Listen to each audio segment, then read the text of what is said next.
Merci beaucoup. Je salue les téléspectateurs. Je salue Monsieur Dodo Moutiri. Je vous salue aussi. Je Ouais, salue mon aîné Joël Cadet, merci. que j'aime bien, hein, un homme très intelligent. Je salue mon jeune Mais, frère qui est là, que vous allez présenter. Je voudrais quand même dire quelque chose. Il est vrai que Nazem Nazembe, c'est un homme d'État. C'était un homme qui a beaucoup aimé ce pays. J'apprends qu'il est né en Grèce. Moi, je croyais qu'il était né ici à Beaumarchais parce que c'était son village d'origine En effet, déclaré. ouais. C'est quand même très bien. C'est pas que Nazem a aimé plus Moïse Katumbi. c'est pas que Nazem a beaucoup aimé le Katanga que Moïse Katumbi. Seulement, il est vrai que Nazem avait un projet de société très musclé. Hein, quand il s'est présenté comme gouverneur, hein, un candidat gouverneur, tout le monde a aimé, mais la politique avait primé. Néanmoins, Moïse Katumbi a aussi construit à Lubumbashi. Il y a toute une cité qu'on appelle la cité du lac, hein, à côté du lac là. Il a construit et puis il a fait beaucoup d'autres choses, des bonnes choses à Lubumbashi, autant que Nazem, bien sûr, autant que Nazem, mais ça ne veut pas dire qu'il aimait plus que Moïse. Donc les deux aiment le Congo, mais heureusement pour vous que vous le reconnaissez comme des Congolais, parce qu'il y a peu, il y a eu des discours des pères et des mères, et voilà qu'aujourd'hui, on rend hommage à un homme qui a fait mieux que les pères et des mères dans cette ville-là de Lubumbashi. Très Donc, bien. je le rends aussi hommage, étant donné que c'est un grand homme. Je m'incline devant ça. Et puis, je croyais qu'il serait enterré au Congo. Il serait enterré au Liban. On dit J'aurais aimé, c'est pas un je l'ai dit à Congolais. son neveu Abdallah hier, j'aurais aimé qu'il soit enterré ici, malheureusement. Il a préféré être enterré aux côtés de la tombe de sa mère. Ah, okay. C'est la guerre de Gaza qui a empêché qu'il revienne. Il avait vraiment souhaité revenir accomplir sa mission en tant que député provincial, malheureusement.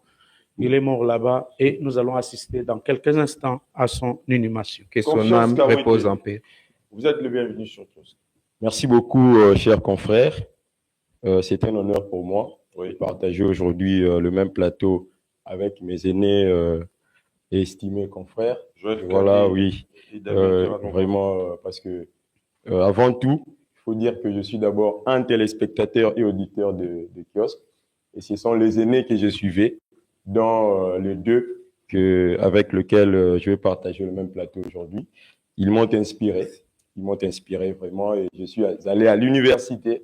J'ai fait le journalisme comme eux, mais aujourd'hui, partager le même plateau, c'était un grand plaisir. C'était un grand plaisir pour moi, mais aussi, quand je suis ici, je dois aussi reconnaître et saluer mes aînés, d'autres aînés. Je cite là Serge Kabongo et puis Gérard, qui aussi m'ont précédé sur ces plateaux. Et aujourd'hui, en étant ici, je suis très reconnaissant et je vous remercie pour l'invitation.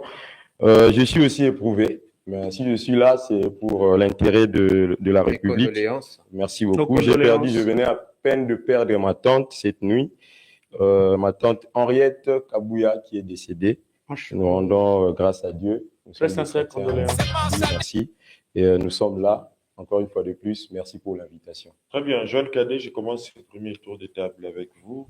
Le but de la démarche commune, hein, Conférence épiscopale nationale du Congo, Église du Christ au Congo, ne vise plutôt autre chose que de convaincre aujourd'hui les acteurs pour les Congolais d'accepter le principe du dialogue qui paraît à l'air comme la solution à la crise qui prévaut dans la partie est de la République démocratique du Congo. Votre analyse?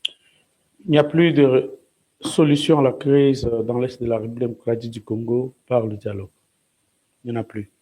Vous savez, l'Église catholique, depuis un certain temps, a fait de conciliabules un fonds de commerce. Dernièrement, le cardinal Ambongo, qui a sollicité de rencontrer le président de la République, Félix-Antoine Tshisekedi Tshilombo, à travers une lettre qui a fuité, parce qu'au départ, c'était comme si c'était l'Église qui avait été sollicitée, ce qui n'était pas vrai, a fait de ces conciliabules un fonds de commerce afin de se faire un peu de moyens, un peu d'argent. Ambongo a loué le leadership de Kagame lors du forum entre les évêques à Kigali.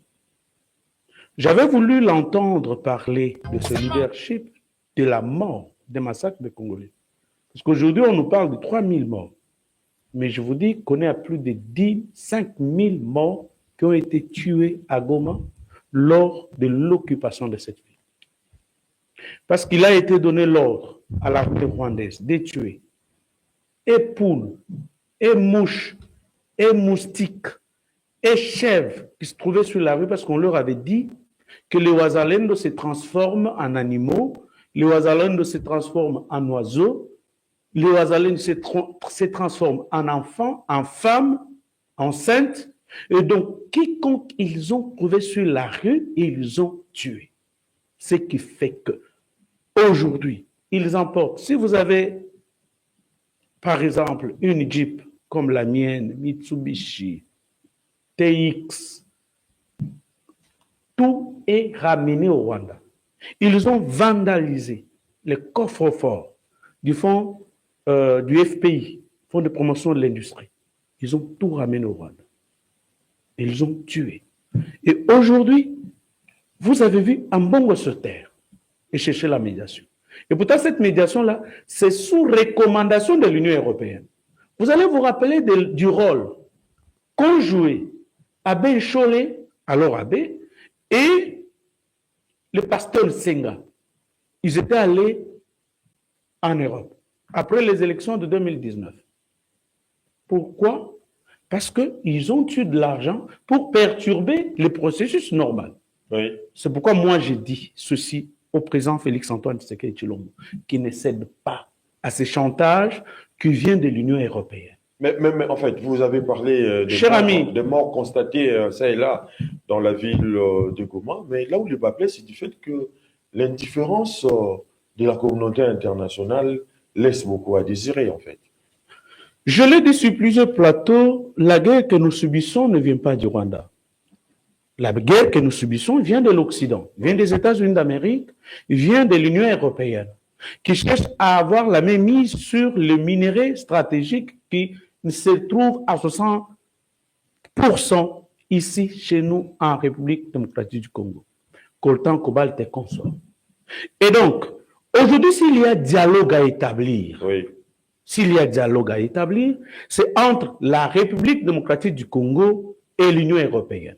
S'il y a dialogue à établir, c'est entre la République démocratique du Congo et les États-Unis d'Amérique. Nous n'avons pas. C'est pourquoi moi j'ai dit ceci. Les deux sujets se rencontrent quelque part. Oui. C'est pourquoi moi j'ai dit, moi je ne suis même pas d'accord que le président de la République, Félix-Antoine Tshisekedi, se rende à Dar es Salaam. Mais il a confirmé sa partie. C'est ce que je dis. Moi, je ne suis pas d'accord. Parce que la schématique mise en place, c'est pour son élimination physique. Si le président Tshisekedi se rend à Dar es Salaam, nous risquons d'assister à ce que nous avons vécu le 6 avril 1994. J'ai peur et que cette confusion puisse se répandre sur la République et qu'il y ait un génocide encore ici au Congo. Et vous avez relevé la question la plus importante de l'indifférence de la communauté internationale.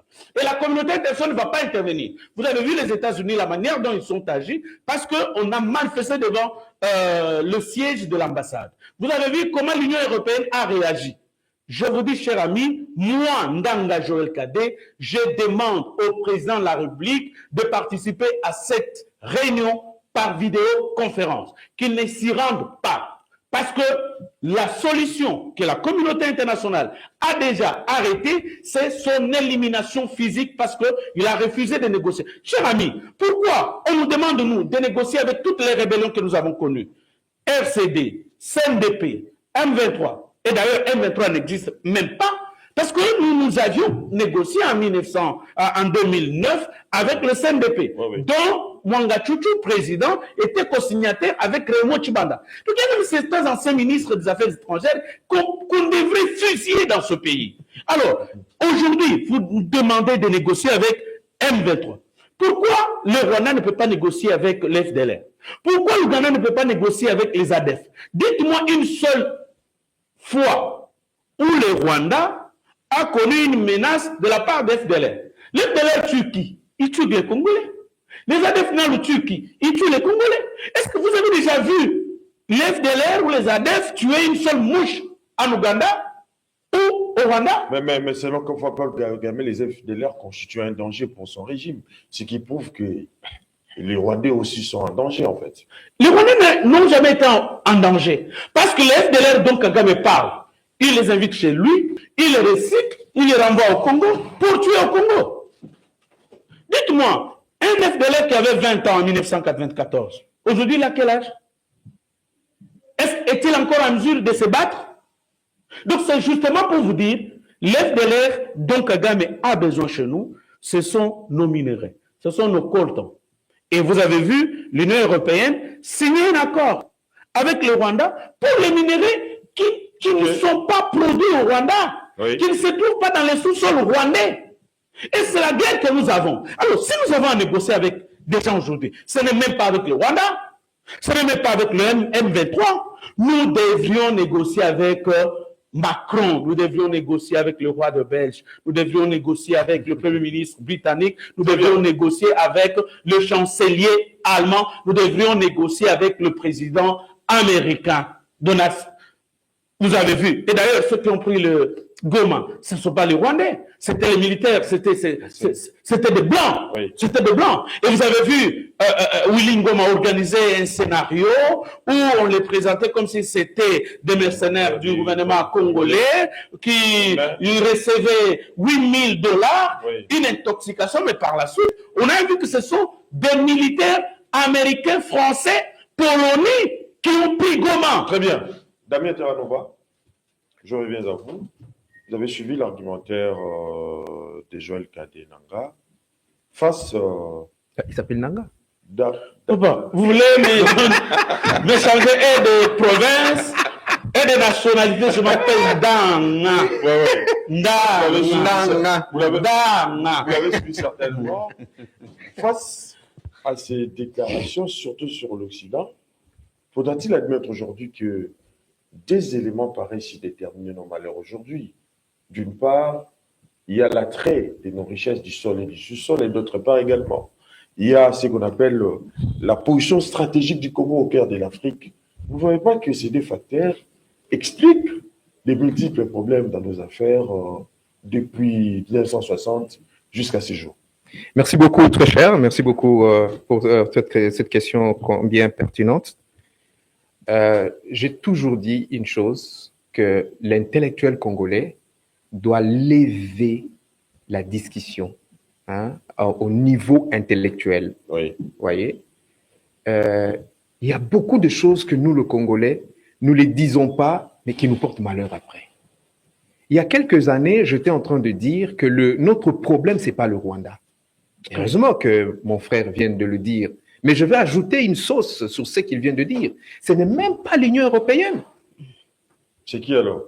Mais écoutez, le monde est géré par 7 personnes. Je pense que mon frère Kadé ne va pas me contredire. Ce sont ces 7 personnes qui gèrent le monde, les multimilliardaires, qui sont plus milliardaires que des États, même les États-Unis. Ils sont 7. Ils sont 7. Prochainement, je peux les citer, mais j'ai leur nom. Et mon frère le connaît très bien. Je vous permets de les citer, en fait. Ben, écoutez, il y a la couronne d'Angleterre, il y a les Bulls, il y a le Rockefeller, il y a, ils sont là aujourd'hui. Ils ont amené pour la question uniquement du Congo, il faut que l'intellectuel congolais le savent. Pour la question uniquement le Congo, ils ont approché Bill Clinton. Uniquement pour le Congo. Bill Clinton a adhéré dans ces sphères-là, uniquement pour déstabiliser les Congos. Donc, aujourd'hui, lorsque M. Félix Tshisekedi se lève et dit que c'est le Rwanda, j'ai trouvé ces débats très bas. Parce que le Rwanda n'a ni force, ni énergie, rien. Il n'a rien pour nous faire la guerre. Notre guerre, je l'ai suivi, il y a une vidéo. Mais Félix Tshisekedi le sait, mais il ne peut pas divulguer. Mais pourquoi il ne peut pas le dire? Non, mais écoutez, si lui doit le dire, nous le disons. Et puis, non, mais écoutez, moi, mon frère, j'ai un témoignage, je le dis s'il me suit, qu'il entende. J'ai un témoignage d'un homme d'État dans ce pays. Il a caché un méfait d'une nation dans ce monde, les Américains. Mais cet homme est sous terre. Il m'a dit à l'époque, il me dit, non, si je dis ça, on va me tuer. Mais quelques années après, on l'a tué. Mouzé? Pas Mouzé, un ami à Mouzé. Ah ouais. Vous comprenez? Donc, ces gens-là, ils finissent toujours par vous avoir, même si vous les cachez. Moi, je pense que, comme disent les Congolais, Sokomoni Ndoki, Belela, il fallait tout Bandako Belela Lokoyo dès le début. J'ai suivi M. Félix Tshisekedi dans une interview, qui, je crois, c'était juste après avoir pris le pouvoir en 2019. Mais il le dit, il dit, mais nous devons nous entendre. Parce que si on ne les fait pas, demain, le Congo sera éclaté. Demain, le Congo, il y aura, ça sera comme la Palestine, la Somalie, le Soudan et tout ça.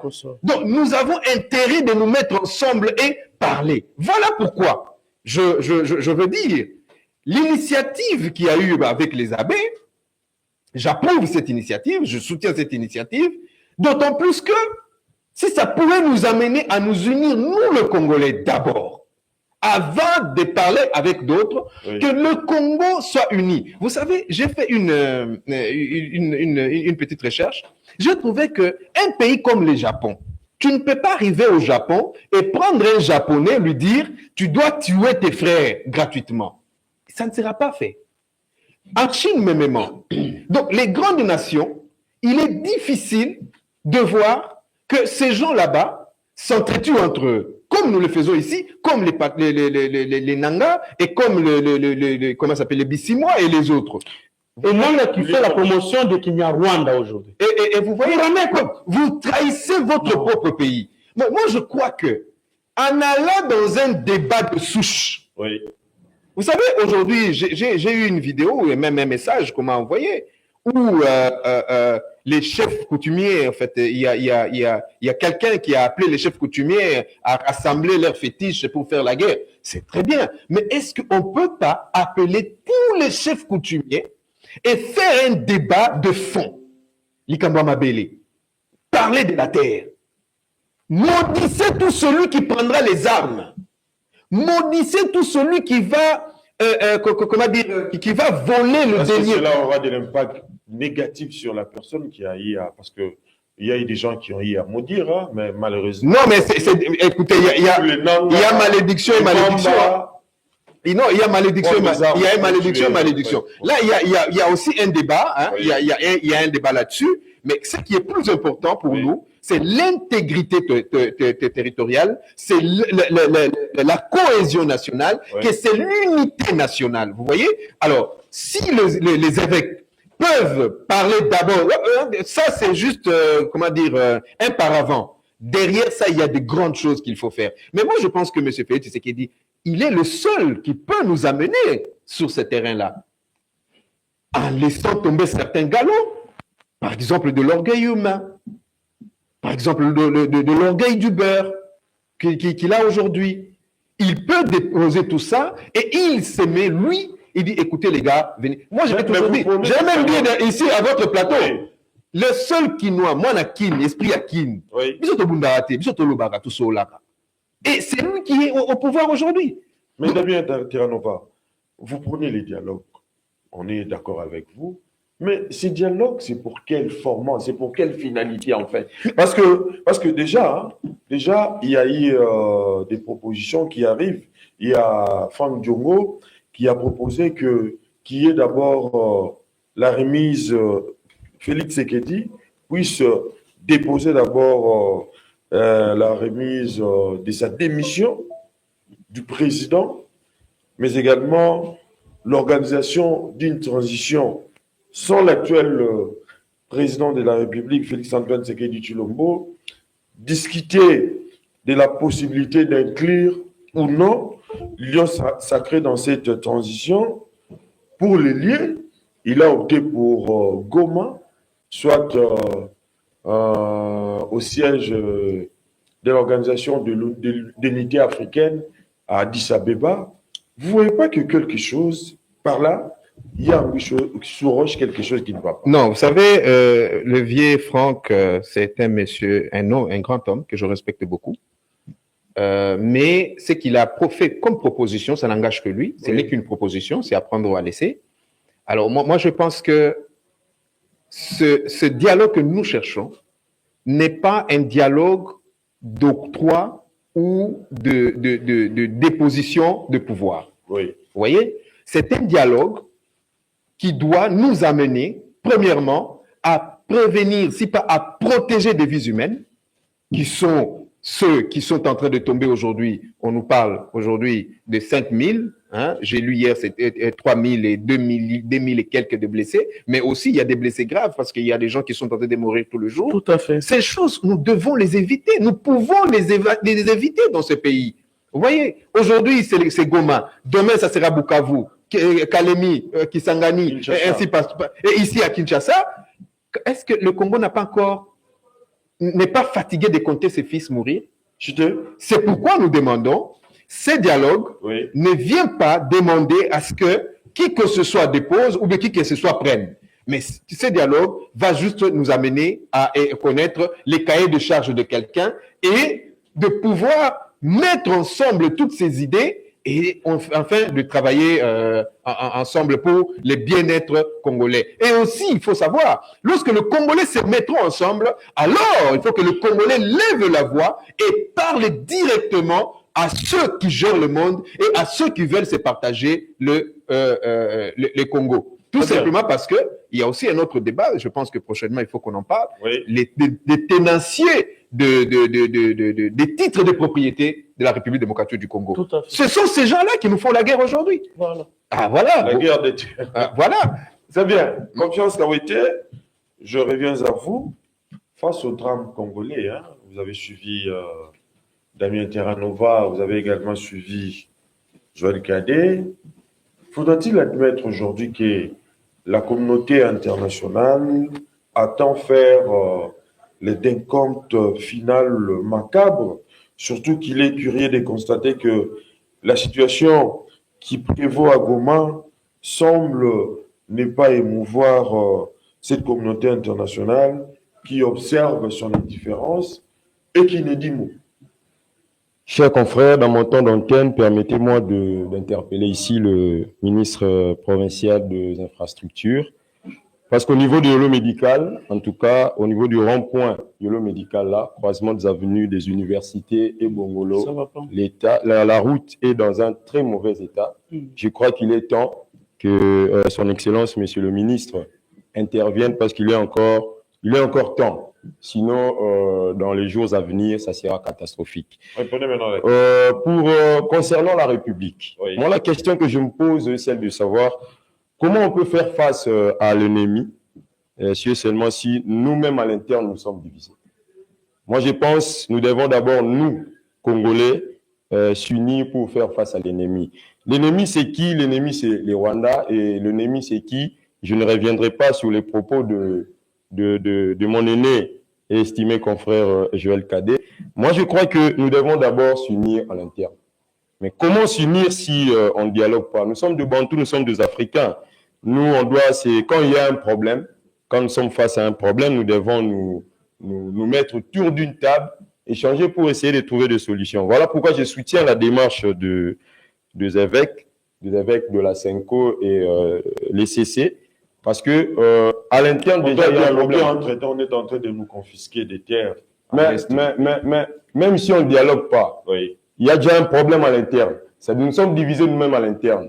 L'ennemi va seulement en profiter. L'ennemi en profite par rapport à la division. Lorsqu'on est divisé, l'ennemi pratiquement en profite. Pourquoi ne pas d'abord soutenir nos forces armées, mais également le chef de l'État, Félix-Antoine Tshisekedi Tshilombo, pour mettre fin à cette crise? Et après, on pourra dialoguer entre nous. On dialogue, mais on n'arrête pas de soutenir. Parce que je pense que nous sommes des Congolais. Ceux qui meurent là-bas, ce sont nos frères.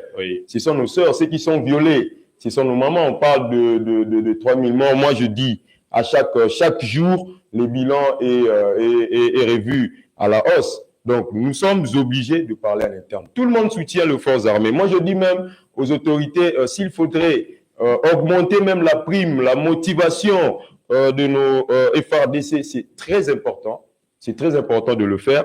En dialogue, mais on n'arrête pas. On doit quand même essayer de renforcer. C'est déjà la guerre. La guerre, c'est la force. Que dit la force? On voit là l'armée. Donc, nous sommes obligés en tout cas de dialoguer tout en soutenant nos forces armées. Parce que je me dis, moi je dis aux politiques, même si aujourd'hui vous êtes de l'opposition de l'union sacrée ou la majorité. Mais si aujourd'hui le pays est pris, où allez-vous faire votre opposition? Où allez-vous faire votre majorité? Voilà pourquoi on doit mettre nos égos à côté. On doit voir ce qui peut nous unir. Ce qui nous unit tous, c'est le Congo. Mais le président de la République, Félix-Antoine Tshisekedi Tshilombo, avait refusé de dialoguer avec, surtout, le rebelle du 23 face à l'insécurité. Joël Kadé vient de le dire tout à l'heure. Vous ne voyez pas que lorsque les évêques ont pris cette initiative de dialoguer avec Nanga aujourd'hui, vous ne voyez pas qu'ils font les lits de la rébellion? L'heure est grave, chers confrères. La question que je me pose est celle de savoir, Nanga est-il congolais? Oui, Nanga est un Congolais. Moi, je suis contre le dialogue avec le Rwandais. S'il faut dialoguer avec Nanga, c'est un Congolais. On lui demande pourquoi, parce que ce que Nanga a fait, en quelque sorte, c'est une trahison. Mais aujourd'hui, il défend la cause des Rwandais. C'est ce que je dis. Oui. Il faudrait peut-être dialoguer avec lui en essayant de lui ramener, qu'il revienne à la raison, en fait. Parce que là, il a trahi. Je vous dis, confrère, les sangs des Congolais qui ont coulé aujourd'hui à Goma, c'est sur la tête de Nanga. Il a trahi ses frères, il a trahi la République, mais je ne suis pas contre. Moi, je suis contre qu'on dialogue avec le Rwandais. C'est le Congo. Qu'est-ce que un Rwandais a à faire avec notre pays, dans notre pays, le Congo? Non. Nous devons nous mettre tous. Il faut voir, s'il faut voir autour ou dans la rébellion, voir le pays. Parce que moi, je me dis, la carte que moi j'ai étudiée à l'école, oui, aujourd'hui, ce n'est plus la même carte qu'à notre pays, même en termes de superficie. Donc, quand nos terres sont conquis ou occupés, ça me fait très mal. Joël Kadé, je reviens à vous. Les dialogues prônés par les évêques, mais souvent, on a pris l'habitude d'accuser les impérialistes, et comme vous l'avez dit, les Occidentaux, pire propagande suggérée intéressée. Ne faudrait-il pas aussi admettre et affirmer aujourd'hui la part des responsabilités qui revient aux hommes politiques et au peuple congolais lui-même, l'esprit de vengeance, l'absence des traditions humanistes, bas degré de formation civique, la mégestion. Ce sont là autant de facteurs que nous devrions éviter d'attribuer gratuitement aux Occidentaux. Je dois d'abord apprécier la qualité du casting de ce jour à travers Patience. Une intelligence que je viens de découvrir. Terra Nova, c'est une fois de plus que je viens de rencontrer son intelligence, sa perspicacité dans la réflexion. Je leur dois. Merci beaucoup. Surtout à vous, vos questions sont tellement pertinentes, intelligibles, que je dois saluer la gestion de ce débat très important. Écoute, chers frères, aujourd'hui, s'il y a débat à faire, s'il y a dialogue à organiser, c'est entre nos chefs coutumiers. Nous n'avons pas besoin de ce dialogue organisé par ceux qui se considèrent comme européens, politiciens en soutane, en robe. Je vous dis, nous n'avons pas. Parce que s'il y a dialogue à organiser, oui, Ambongo doit s'entendre avec les abbés de Kinshasa, qui ne sont pas d'accord avec lui. Ambongo doit s'entendre avec les évêques et les archevêques, membres de la Senko. Mouteba également. Là, c'est l'ouverture d'une... Je dis ceci, Mouteba, Ambongo, Cholé sont au service du Rwanda. Du Rwanda, pas Rwanda, mais au service de l'Union européenne. Parce que quand vous devenez évêque, vous êtes citoyen du Vatican, oui, et en conséquence, vous serez les intérêts du Vatican et de l'Union européenne. Qu'ils s'entendent. Aujourd'hui, Bukundoa a vendu tous les espaces de l'église du Christ au Congo. Allez à Chaumba, on y vend du chicha à côté. Allez-y, l'école qui est là. Les enfants étudient dans le noir s'il n'y a pas du courant. Il a vendu tout. Ah bon? Aux Libanais et aux Indo-Pakistanais. Écoutez-moi, qu'ils s'entendent d'abord entre les églises, les communautés, membres de l'église du Christ au Congo. Oui. Qu'ils ne s'entendent plus.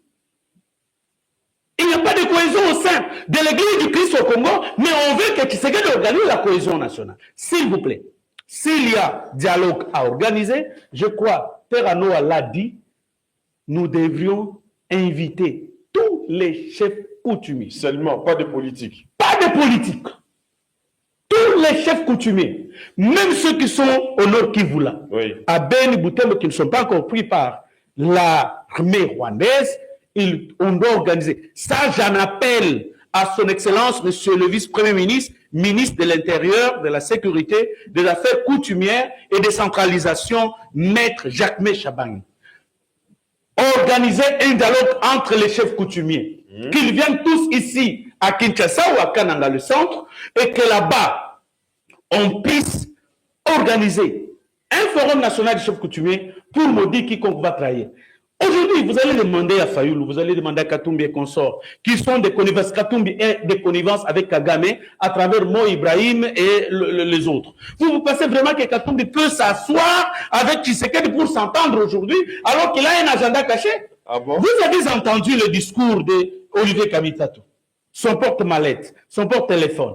Vous avez entendu le discours de Nanga. Quand vous entendez ces deux discours, sont les mêmes, vous allez comprendre qu'il s'agit d'un discours prononcé par deux personnes, mais ayant les éléments de langage obtenus de Kagame, obtenus de Mo Ibrahim, obtenus de cette puissante personne dont mon confrère, mon ami et mon frère a parlé ici. Oui. Donc c'est justement pour vous dire, mon ami, il n'y a pas de conciliabules possibles qui pourront amener la paix dans notre pays. Très bien. Ici, nous avons l'obligation d'organiser la guerre et pendant longtemps. Les armes ou l'arme qui a arrêté la Deuxième Guerre mondiale a été trouvée ici chez nous, au Katanga, Et lorsque, à Chinkolobwe. lorsque la dynamique opérationnelle pose problème pour ne serait-ce que combattre afin de gagner la guerre, vous ne voyez pas qu'il faut se référer. S'il vous plaît, oui. la dynamique n'a pas perdu parce que nous avons trop d'infiltrés au sein de notre armée, au sein de nos services de renseignement. Et vous l'avez vu, même Tchourimouami qui a été tué, et il y a un autre colonel qui venait d'être tué. Ce n'est pas qu'ils sont morts armes à la main. Non, ce sont des traîtres.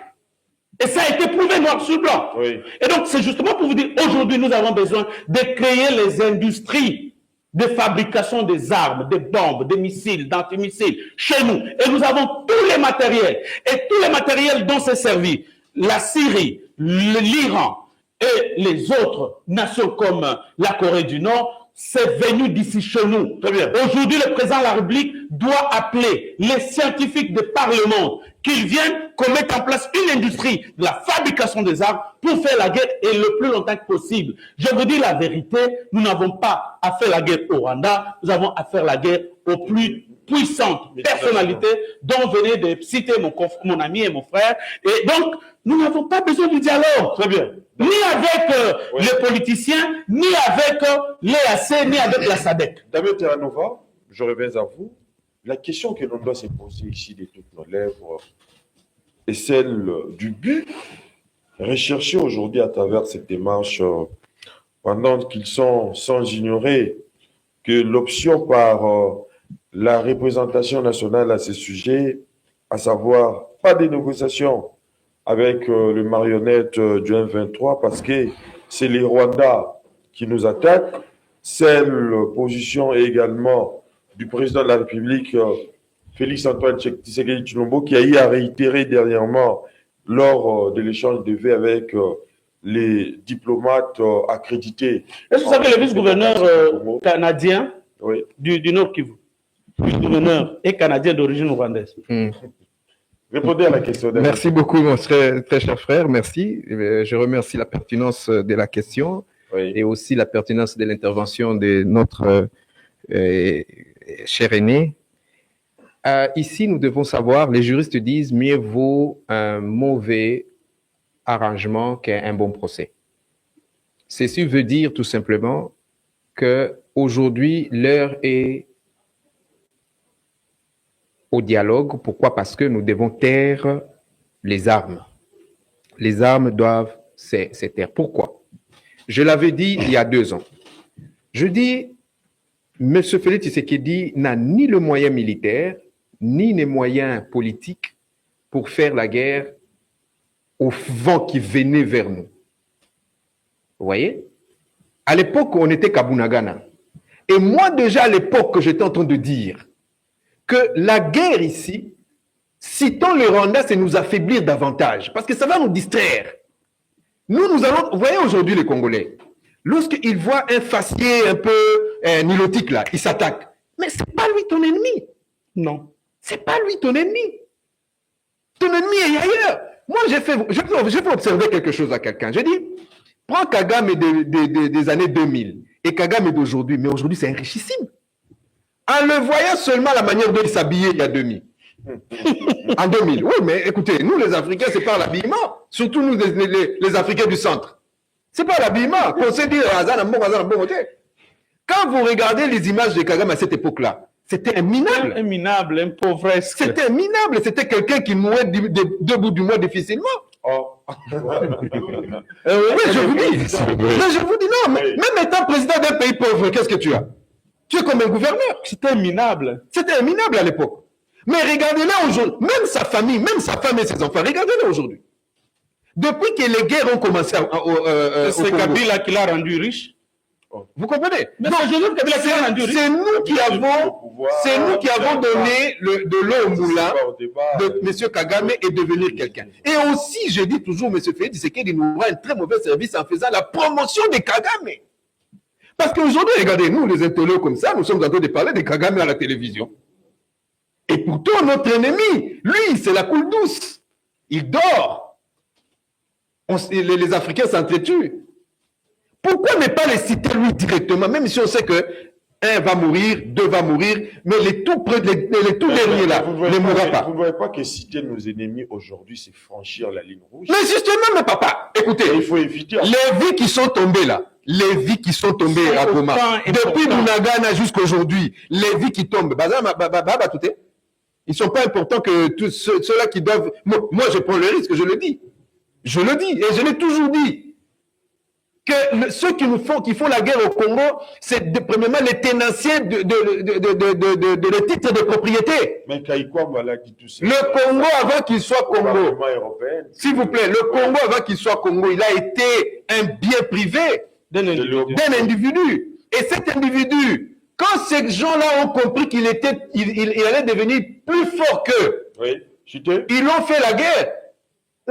Laisse-moi évoluer, il faut que les Congolais le savent. Ils ont fait la guerre. Et en le faisant la guerre, on l'a affaibli, on l'a amené sur une table de négociation. On lui dit, bon écoute, toi tu ne vas pas tout prendre tout seul, donne-nous aussi. C'est ainsi que Léopold II va vendre à certains, parce que c'était son bien privé, le Congo. Et il va vendre à certains en octroyant des titres de propriété. Vous voyez cette histoire des corridors de Bito? Oui. Mais ça vient de là. Nous devons, aujourd'hui, nous asseoir, nous les opposition au corridor de Dar es Salaam. Mais oui. Le chemin de fer que les Chinois construisent tout à fait jusqu'au Katanga. Oui, oui. Ouais. Vous comprenez, mon frère? Oui. Donc, nous, les Congolais, nous devons nous asseoir et parler des questions de fond. Donc, je suis d'accord avec ce que mon frère Kadé venait de dire. Asseoir les chefs coutumiers, parce que on est pas ma belé. Vous savez, quand les chefs, quand M. Félix Tshisekedi dit, il y a aussi des chefs coutumiers impuissants. Non, mais Quand ils sont compte pas sur leur quand M. Félix Tshisekedi réunit les chefs coutumiers, on n'a pas besoin de politique. La force des chefs coutumiers. Lorsque M. Tshisekedi dit, nous sommes allés arranger le barrage 4 et de nous envoyer des abeilles.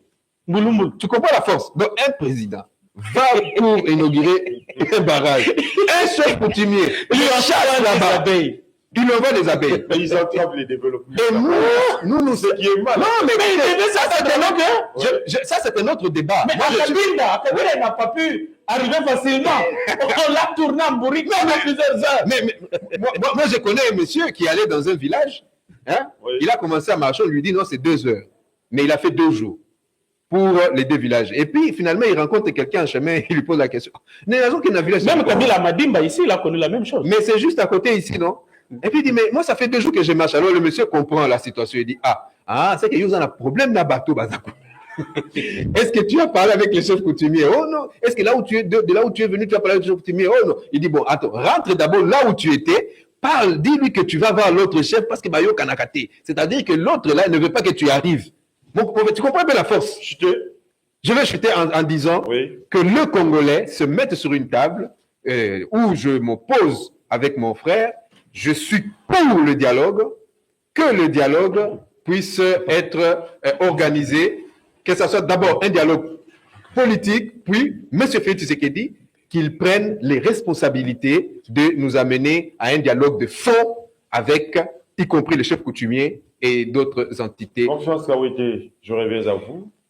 Face à la situation de l'insécurité dans la partie est de la République démocratique du Congo, mais également les différents problèmes qui prévaut dans le pays, vous ne voyez pas qu'il faut aujourd'hui une prise de conscience, comme l'a dit Joël Cadet et Damien Terranova, une prise de conscience politique indispensable à une élite aujourd'hui qui sera prête de créer au Congo des conditions de vie nécessaires à son développement, mais également à son émancipation pour l'Afrique.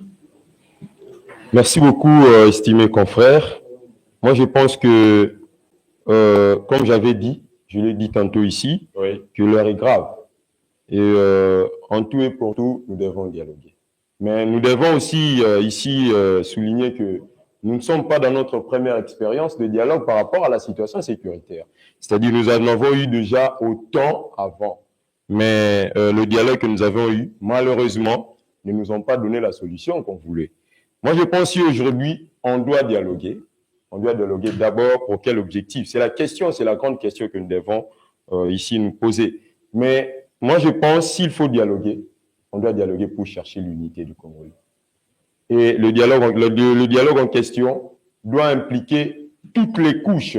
Je ne suis pas contre mon aîné confrère Joël Cadet quand il dit qu'il faut aussi intégrer les chefs coutumiers. Mais moi, je dis il faut intégrer tout le monde, et les chefs coutumiers et les politiques.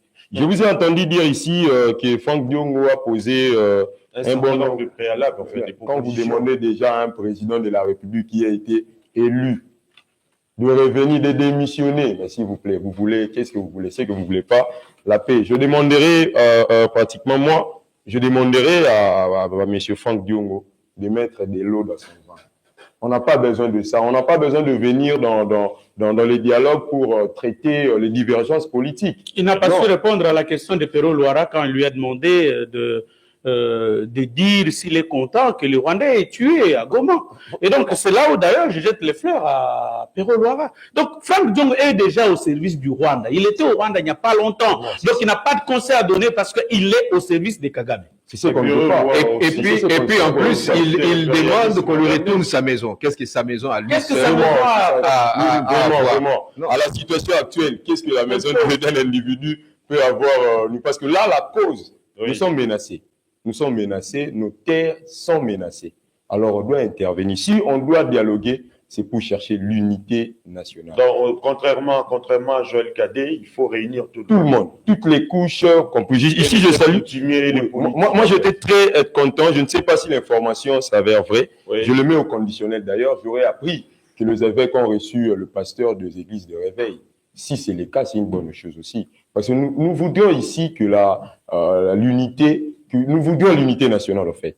Que nous tous, nous puissions être réunis. Bon, pour le sommet de l'EAC, c'est vrai que je ne vais pas placer un mot, j'aimerais placer un mot sur ces sommets-là. Quand le président a décidé de s'y rendre, mais je pense que le président doit avoir un discours. Et le discours, c'est simple. Il doit dire à la l'EAC au sommet, il doit faire le bilan. Est-ce que les Congos, c'est sous son mandat que le Congo a adhéré à l'EAC. Mais est-ce que le bilan aujourd'hui est positif? Non. Nous pouvons dire que nous sommes fiers d'avoir adhéré à l'EAC. Qu'est-ce que l'EAC nous a donné? Et si cela n'est pas le cas, ils sont pas obligés d'adhérer à l'EAC. Oui, c'est une obligation. C'est une obligation. C'est une obligation. Oui. Donc, moi, je pense que si c'est le cas, le président doit prendre des engagements courageux. Pourquoi pas quitter l'EAC pour voir. Très bien. En tout cas, on est évité par l'État. Mais on n'a pas parlé de l'EAC, de l'OCB. Et puis, vous avez pris 10 minutes.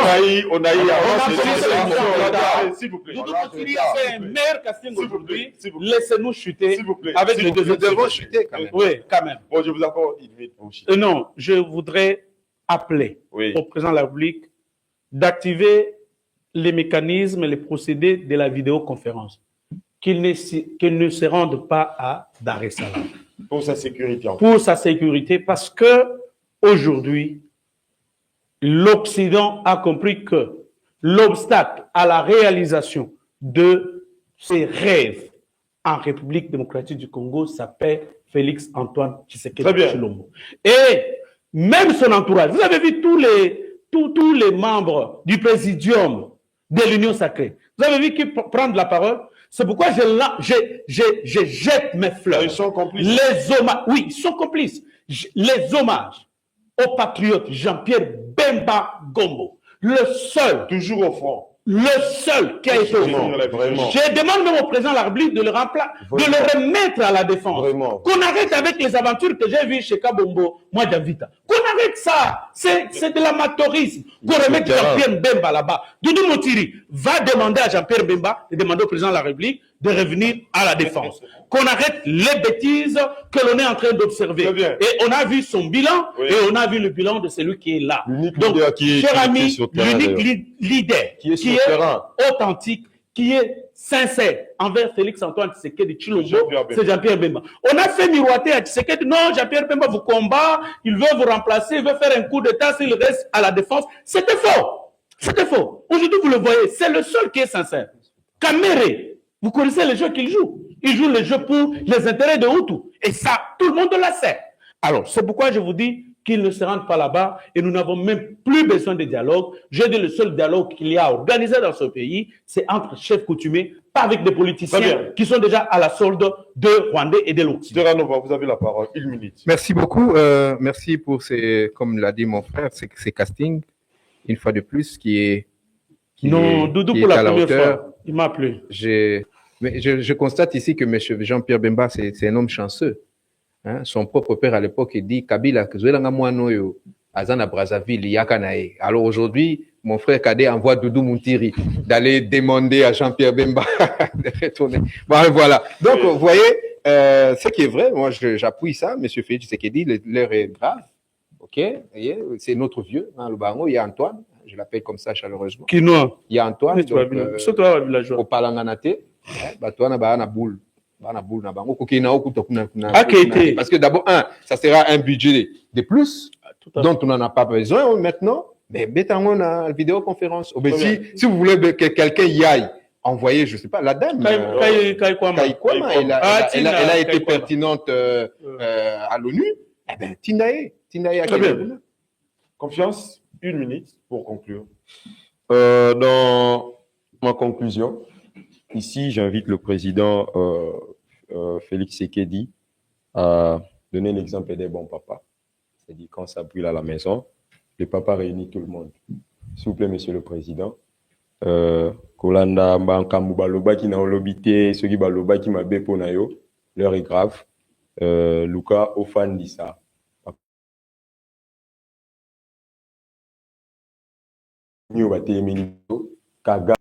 Merci pour l'invitation. Je suis à ma première participation à kiosque. J'espère que c'est pas la dernière. Une première participation très pertinente. En tout cas, merci je vous beaucoup, encourage et je peux ne plus venir à kiosque. En tout cas, vous m'avez remplacé. Je remercie Joël Kadé pour avoir merci, cher confrère. Accepté l'invitation. Daniel Terra également confiance qu'a merci beaucoup. Au nom de l'équipe technique et rédactionnelle de Canal Congo Télévision, je vous dis donc merci de l'avoir suivi. La rediffusion est donc à 18h juste. D'ici là, portez-vous bien et bonne suite des programmes sur Canal Congo Télévision avec les mêmes plaisirs et les mêmes désirs.